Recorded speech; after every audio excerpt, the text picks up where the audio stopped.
Good day, everyone. Happy to be with you again. We are going into our next topic today, the topic 3, planning the writing of a research project. We've done topics 1 and 2, a kind of introduction.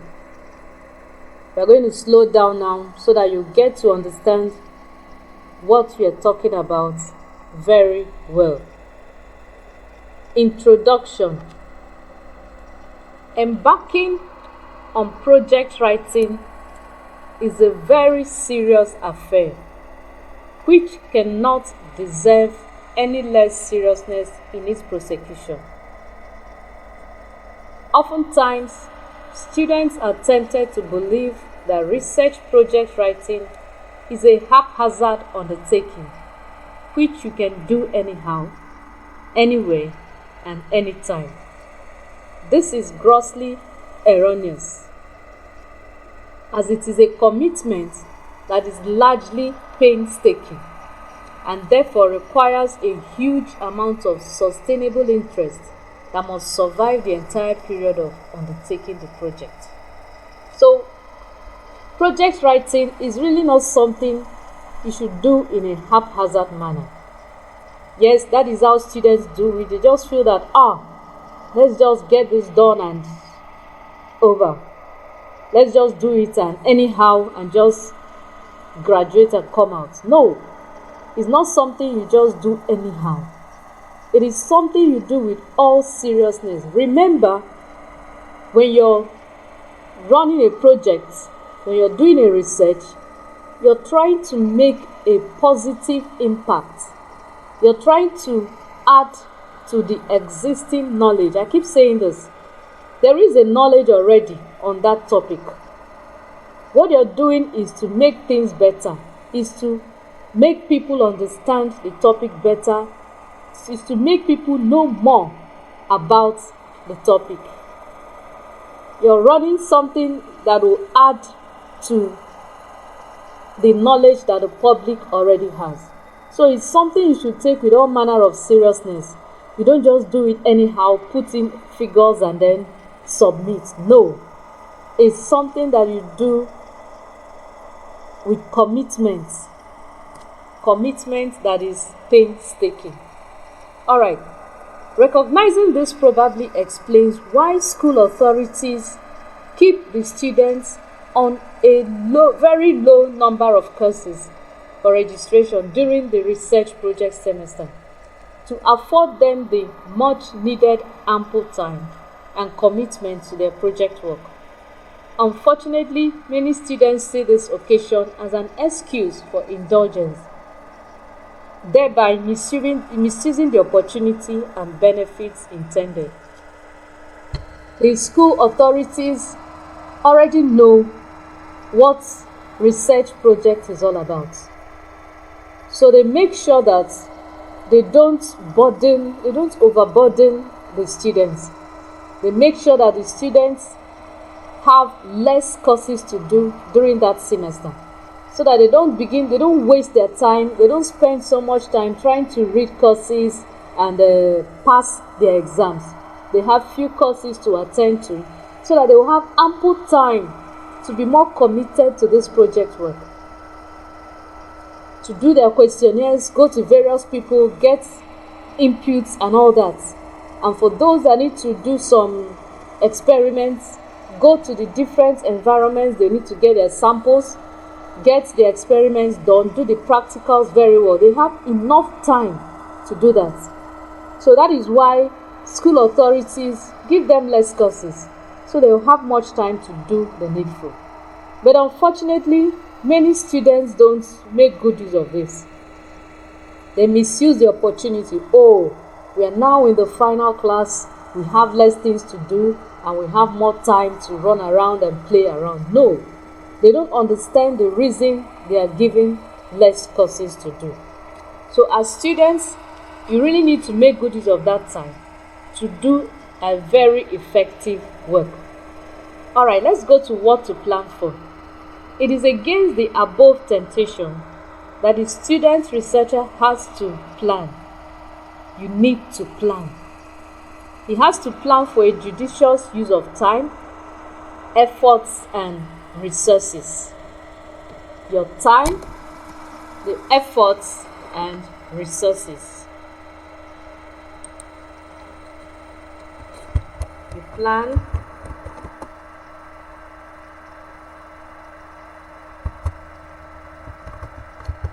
Time, efforts, resources.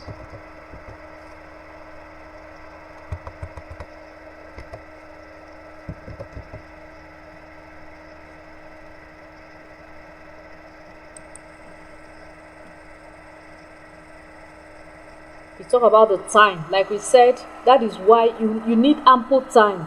That is why the school does not give you so many courses to do that semester. And then the efforts you need to put in. You don't just go and download somebody else's project and submit. You need to make efforts. Make efforts to do something good. Present something good as your result. And then the resources, very important. You need the resources to run that project. Everything is all about money. If you don't have enough resources to handle those projects, you will not be able to do it. You need to get the literature review, and you need to fund the things you need to use for your project. So these three are very important: your time, your efforts, and resources. So it is against the above temptation that the student's researcher has to plan. He has to plan for a judicious use of time, efforts, and resources that would be at his disposal. Otherwise, he will end up going to the library to literally steal, as it were, other students' past projects, copying from them. So you need to do your own work. Don't just go to the library to pick up another person's work. You do it yourself. You spend the time, you make efforts, and you provide the resources to do your own work. When he does that, he will not be helping anybody. He will not help himself. He will not help the public. He will not help the institution. He will not help anyone. So he will not be helping anybody, including himself. And it can only take a little time for him to realize just that. The justification for planning could also be found in the common cliche that if you fail, that if you fail to plan, then you have planned to fail. Definitely. Everything has to do, you have to plan first. If you fail to do proper planning, then you have automatically planned to fail, because without plan, you're definitely going to fail. In planning the writing of the research project, therefore, the student researcher is expected to meet up with a basic demand, which is to choose a suitable and researchable project topic. Remember, we said that some topics are not researchable. He has to choose a suitable and researchable project topic. Choice of topic, that is the very first thing. You have a choice of topic.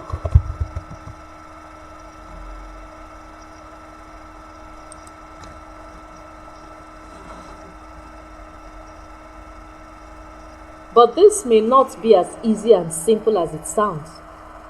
This is because choosing a topic may turn out to be the student's greatest undoing, which may mar his success, depending on his approach to it. So, you don't just choose any topic anyhow. You have to look at what and how how possible it is for you to run that project. How to choose a suitable research topic. There are several issues involved in choosing a suitable research topic. Foremost, it is important to know that some people are more sensitive to the existence of research problems than others. Yes, it depends on individuals. Some are more sensitive to it. Some I don't really know how to go about it. This gives them the advantage of being able to choose suitable topics more readily than others could. Beyond this, however, Oshoala 1993 identified two major factors involved in this choice-making exercise to be experience and creativity. Two factors involved in choosing a suitable research topic. You have experience and creativity.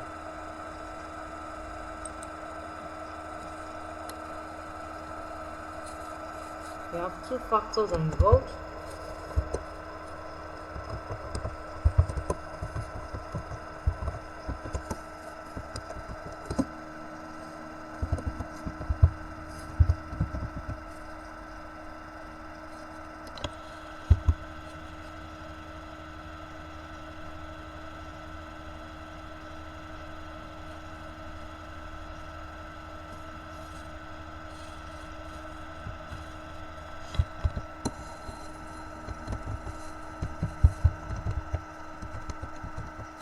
You have experience and you have creativity.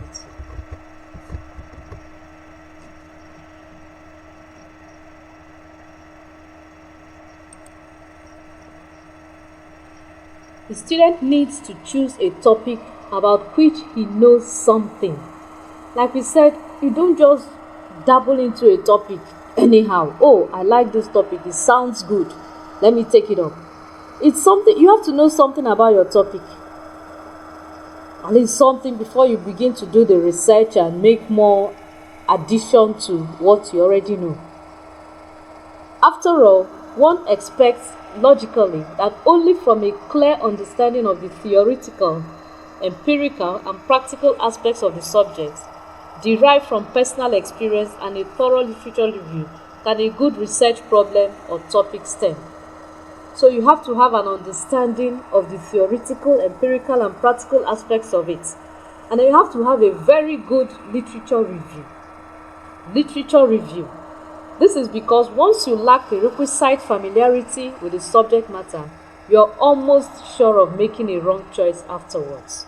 So these are things you need to put into consideration before you can go into picking a topic.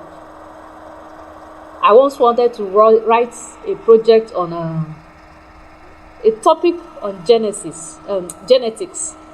I met one of my lecturers. She was like, this is not something you should just go into anyhow in this country. It is something that you need a lot of materials. In fact, it's not going to be possible. And so I decided against that topic. So when you choose a topic, you have to have your literature review ready. You have to know at least something about it, have some experience about it. The second factor, bordering on creativity and other personality attributes, are often associated with originality, flexibility, initiative, ingenuity, and foresight on the part of the researcher. You need to have an initiative, creativity. Some people are good in being very creative. So if you're not so good in that, you don't just go into a topic just like that. However, all these attributes are expected to operate within the framework of what is already known. Just as familiarity with a given field is said to be conducive to original thinking. So it's something that is already known. We go to factors to consider in choosing a suitable research topic. Factors to consider in choosing a suitable research topic. At this juncture, it is important to borrow from Holmes 1969 on some useful questions which will be of advantage to the students seeking a problem for investigation. These are as follows. 1. In your field of interest, what practical problems have to be met by those individuals who do the actual work? Okay? We are talking of factors to consider in choosing a suitable research topic. Okay, let's go to factors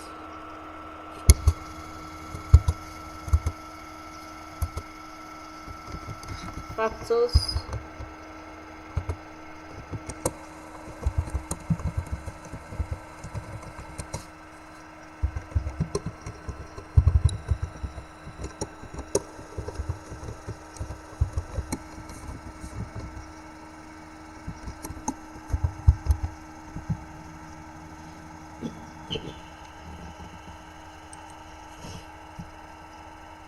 What practical problems have to be met by those individuals who do the actual work? Problems to be met.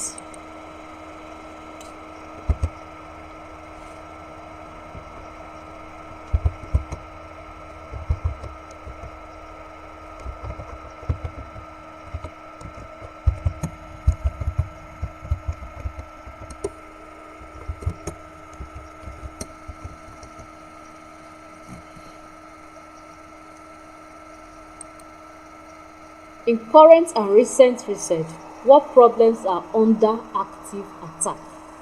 Both in current and recent research, what are the problems that are under attack? Remember, your research has to do with solutions to problems.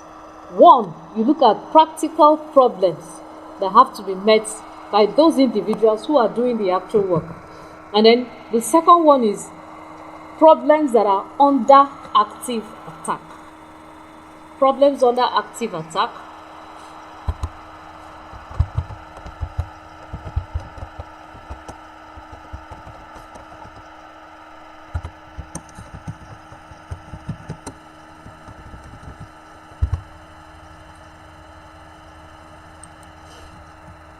Three, what facts, principles, generalizations, and other findings have resulted from research in your field? You know, at times you're running a research that has been done before. So what are the facts, principles, and generalizations that have resulted from such researches?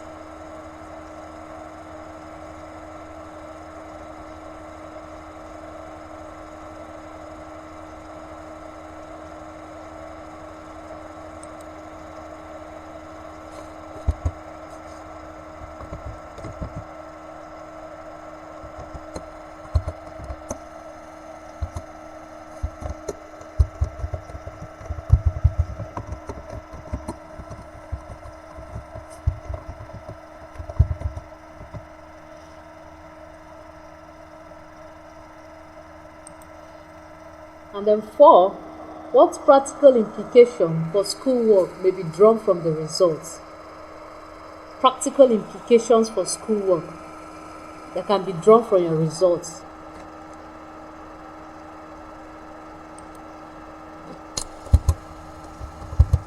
Practical implications for schoolwork.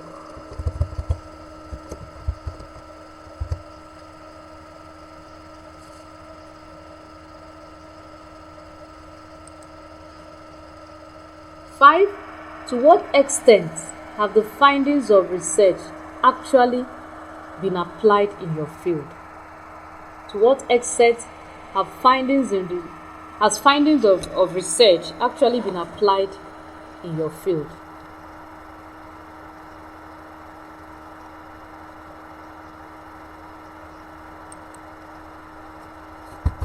Extent of application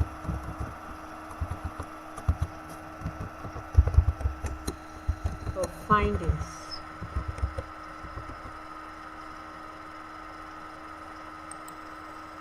Six, what problems remain to be subjected to research and what problems are now emerging? What are the problems remaining to be subjected to research and what are those ones emerging afresh?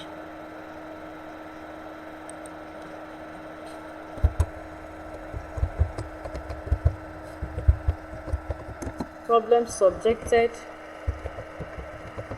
to research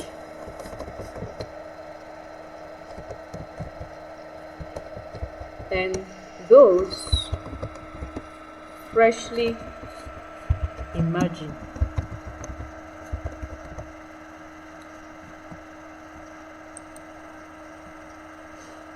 And then the last one, what are the chief difficulties to be met? Definitely you have to have challenges. So what are the chief difficulties to be met in prosecuting the researches yet to be conducted in your field? What are the chief difficulties to be met in prosecuting the researches yet to be conducted in your field? Chief difficulties.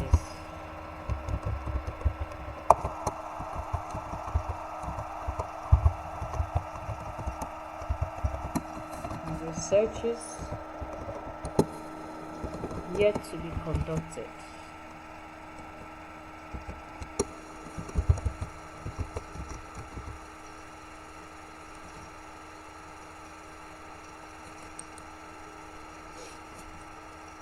Okay, so we go into personal and social factors to consider in undertaking a research. Personal and social factors to consider in undertaking a research. There are other personal and social considerations in the evaluation of a research problem. In doing research, there is the need to ask some basic questions at the onset.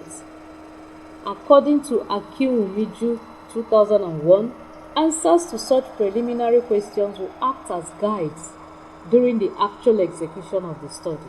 So there are some preliminary questions that need to be asked, because in as much as you know certain things about the topic, it's not everything that you know.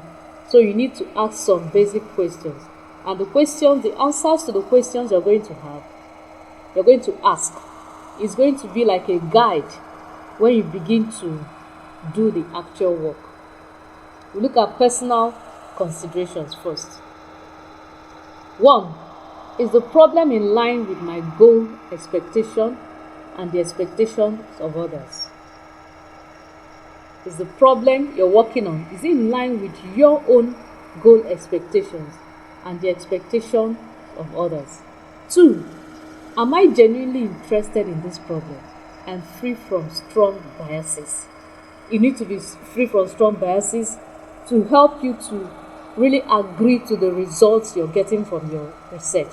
So are you really genuinely interested in this problem? 3. Do I possess or can I acquire the necessary skills, abilities, and background knowledge to study this problem? Do I possess or can I acquire the necessary skills, abilities, and background knowledge to study this problem? 4. Do I have access to the tools, equipment, materials, laboratory, and subjects necessary to conduct the investigation? This is very important. I was working on a project and my supervisor felt the lab in the institution was not okay. He had to send me to a private lab to do the work. So it's very important for you to have these materials. If you don't have the materials, even when you know what to do, you will not be able to achieve good results. So he had to send me to a different lab to do my work, and that was when I was able to get the correct results that I needed. So do I have accessibility to these tools, equipment, materials? There is really very important. 5. Do I have the time and money to complete it? It happened to me too.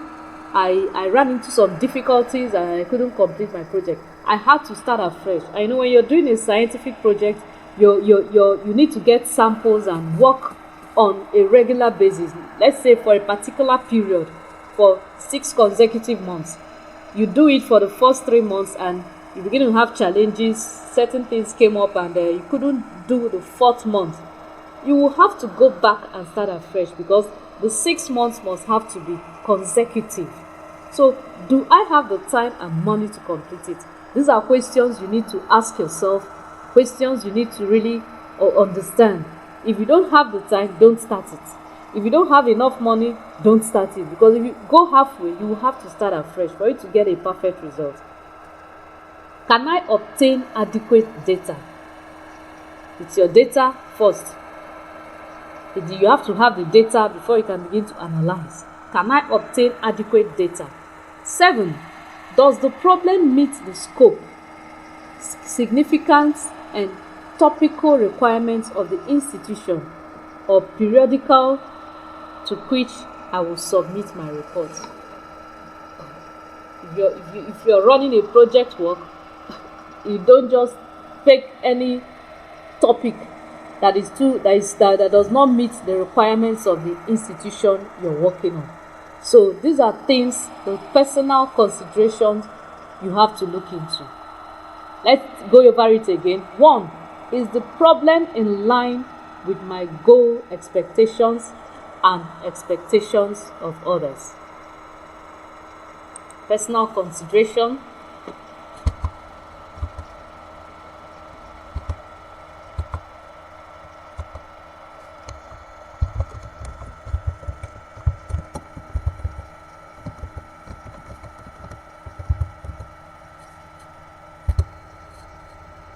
Look at the goal. Your goal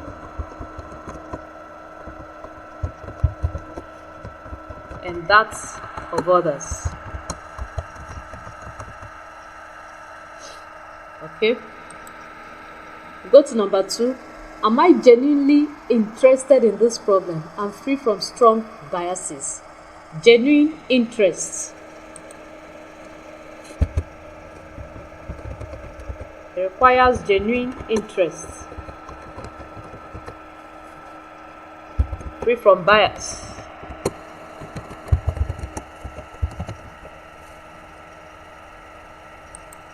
And the next one, do I possess or can I acquire the necessary skills, abilities, and background knowledge to study this problem?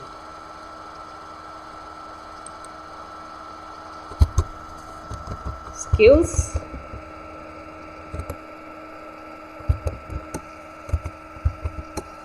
abilities, and background knowledge.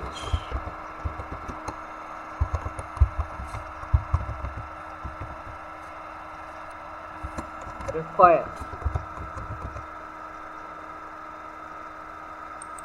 We look at number 4. Do I have access to tools, equipment, materials, laboratories, and subjects necessary to conduct the investigation?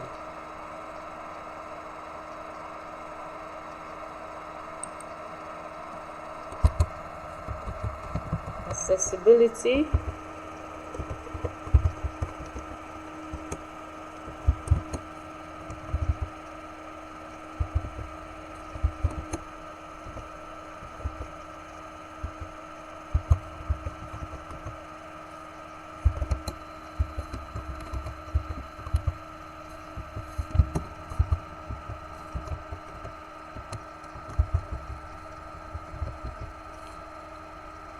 That is 4.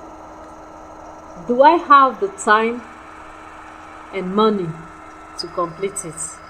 Very, very important. The time and money has to be there. Time and money.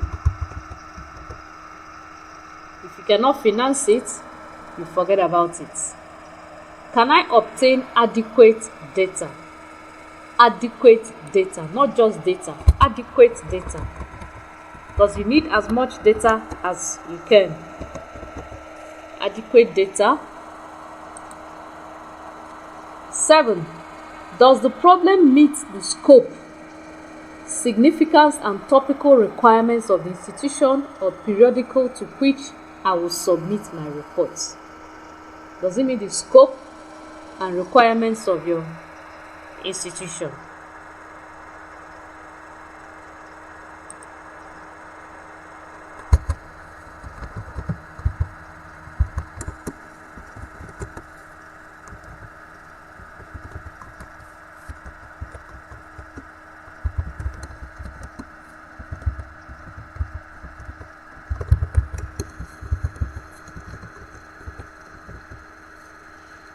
Okay, so these are things you need to put into consideration. These are personal considerations. Remember, we said there are personal and social factors. These are the personal considerations. Now we look at the social considerations. Will the solution of this problem advance knowledge in the field appreciably?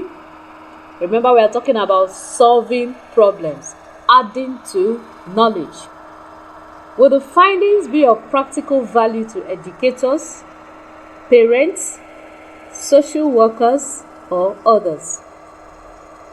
What will be the breadth of the application of the findings in terms of range of individuals, years, applicability, and areas of coverage?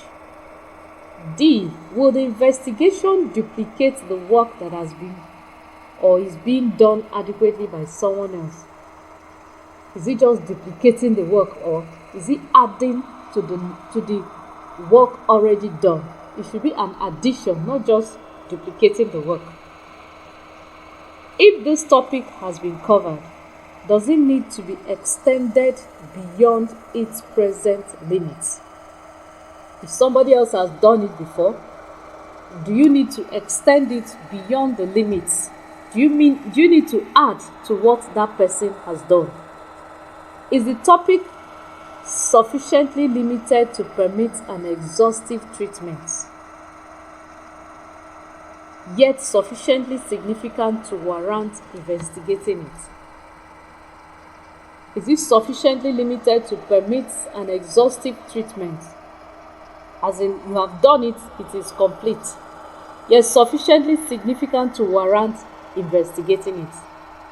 Will the conclusions of the study be of doubtful value because the tools and techniques available to conduct the inquiry are not adequately refined and sufficiently reliable? You see why I was talking about laboratory? That's having the right tools and the right lab is very important, so that when you get your results, it will not have a doubtful value. It will not have a doubtful value. Will the study lead to development of other investigations? What you're beginning to study, these are social factors, not just your personal factor now, social factors. Will the study lead to development of other investigations? So these are things you need to put into consideration. Will the solution advance knowledge in the field appreciably? Okay, let's look at social consideration.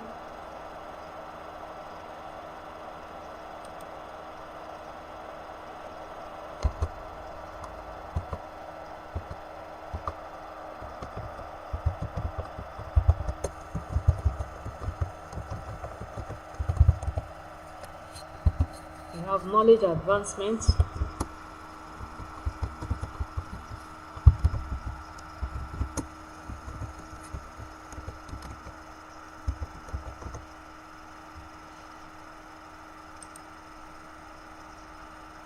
Will it advance knowledge?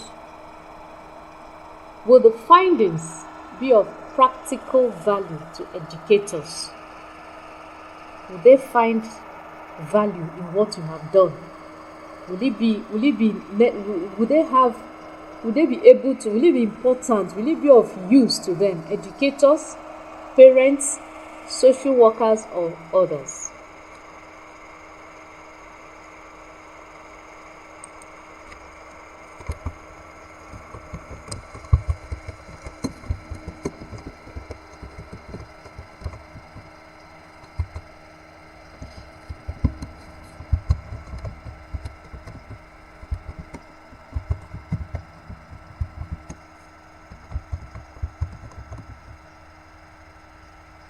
Social workers, etc.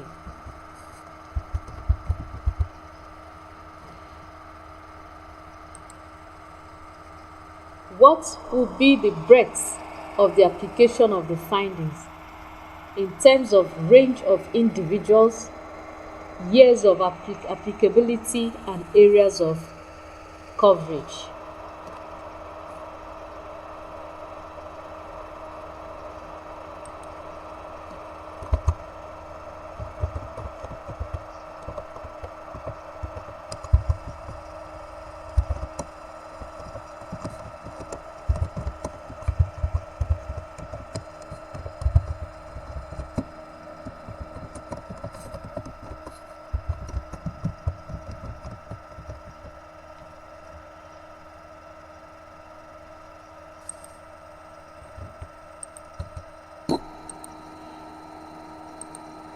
Okay. Will the investigation duplicate the work that has been done or is being done adequately by someone else? Work duplication.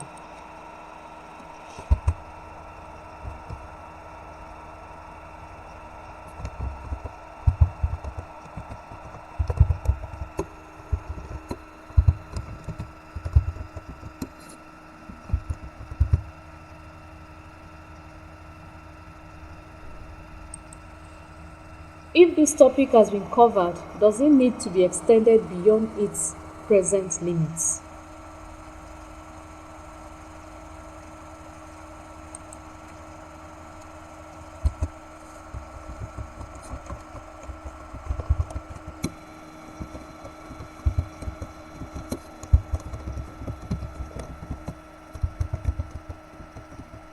Extension beyond present limits.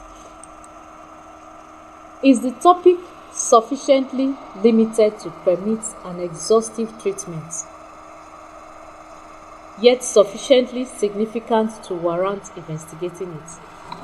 Is it sufficiently limited to permit an exhaustive treatment, yet sufficiently significant to warrant investigating it? Is it an exhaustive treatment or something that needs to further to be worked on further on?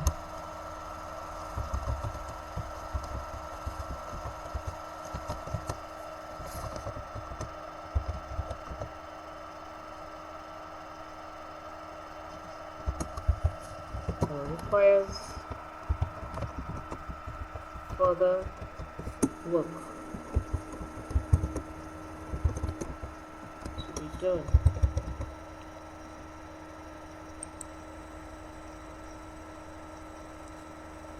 Will the conclusions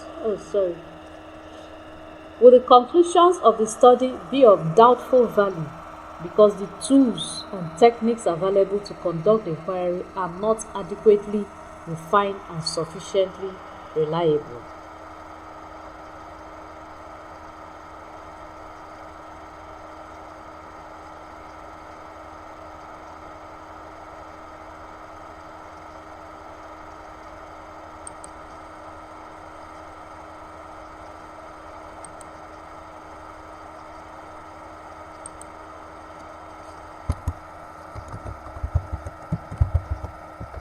Conclusions of doubtful value.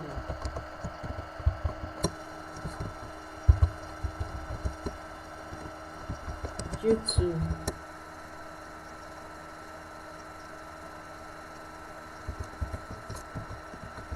inadequate tools. So these are questions you need to ask yourself. Okay, will the study lead to the development of other investigations? Development of other investigations.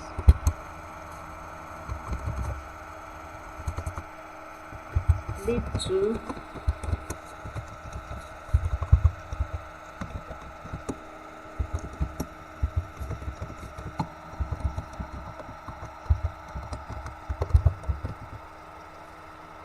to development of other investigations. So by the time you ask all those questions, the personal ones and the social ones, that will help you to know how to choose your topic.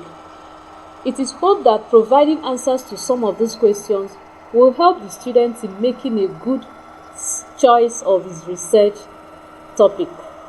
But if he still cannot find one after this, INAC 2002 suggests the following sources from where he can identify a researchable topic, namely: A. Practical problems in the immediate environment. When you look at the immediate environment, there are problems that are practical problems that you can pick from. Areas suggested for further researches in previously conducted studies. Perusal of dissertation abstracts on one's field of study. Identification of gaps in the literature by going through journal articles, reports, etc. in one's area of research interest. That is articles written by other people, having done some research. You can identify gaps in the literature and then pick your topic from there. Research projects commissioned by local, national, multinational companies, non-governmental organizations, and international organizations. So this also can help in picking a research topic. Hopefully, the students will, after all this, be able to arrive at a suitable topic such that he is able to define the broad problem that is of interest to him. By the time he goes through all this, definitely he will definitely get a research topic. By and large, it is important to know that there are no hard and fast rules guiding the selection of a suitable research topic. Rather, one can only suggest a few guidelines, as did Osuala 1993, to serve as guidance to the students in selecting a researchable topic. So there's really no hard and fast rule about it.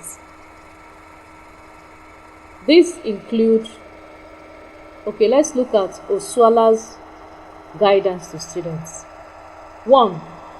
That the topic must be of interest to the students. You can't work on something you're not interested in. You should have at least interest in that particular area. That will help you to do your work and also speed up your work and help you to get literature on it.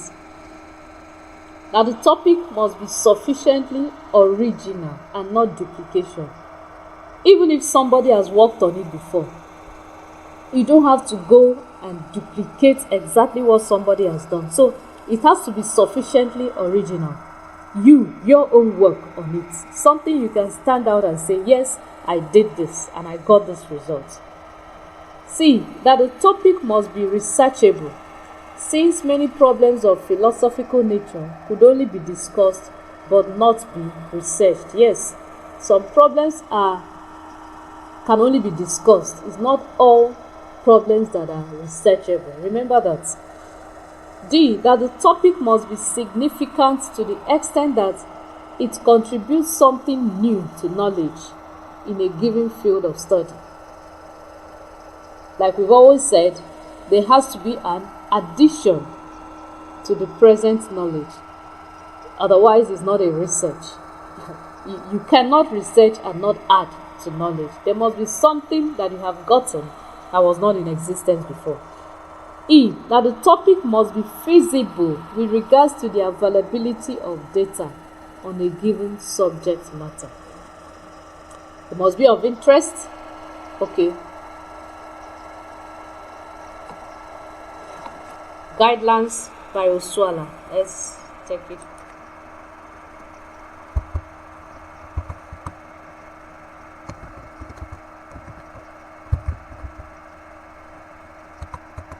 Guidelines by Osuala.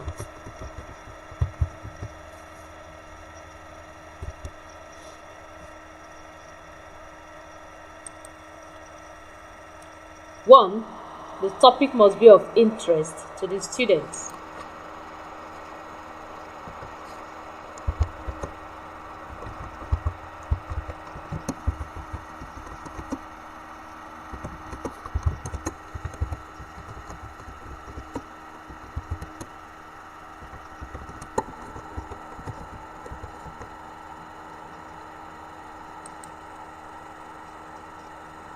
Two, the topic must be sufficiently original and not duplication. Don't go duplicating somebody else's work.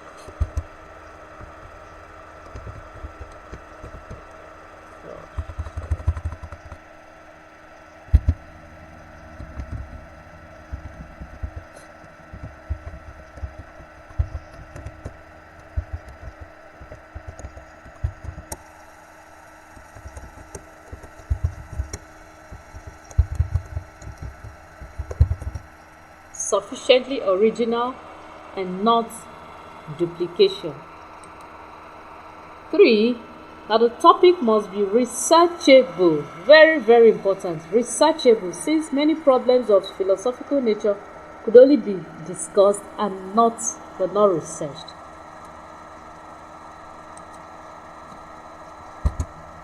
Must be researchable.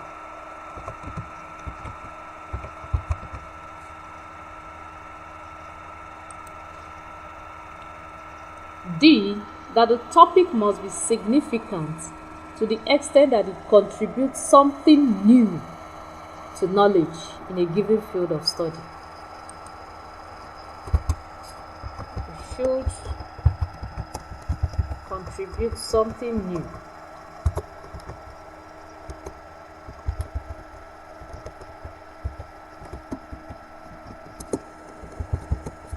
to knowledge, to existing knowledge.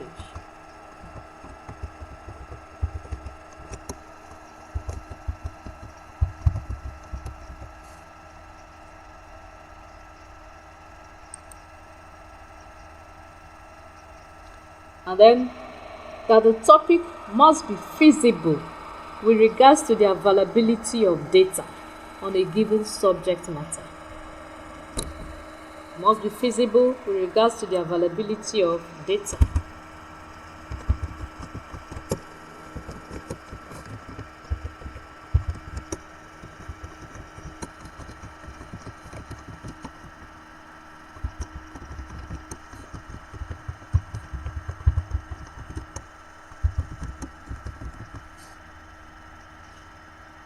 Okay,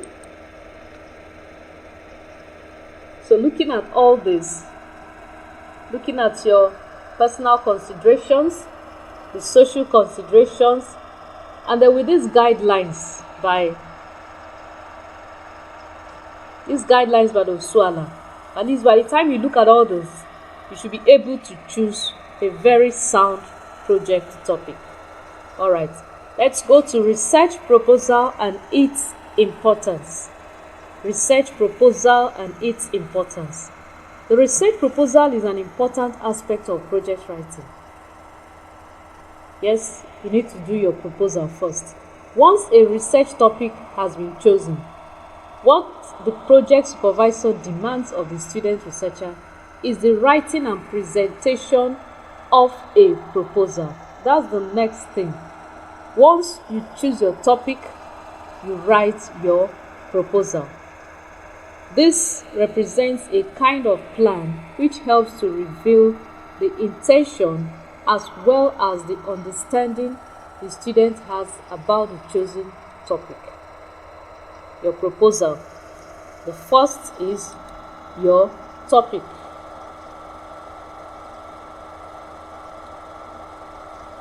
Choice of topic. Remember, we talked about choice of topic. The next one is your proposal. Okay, proposal.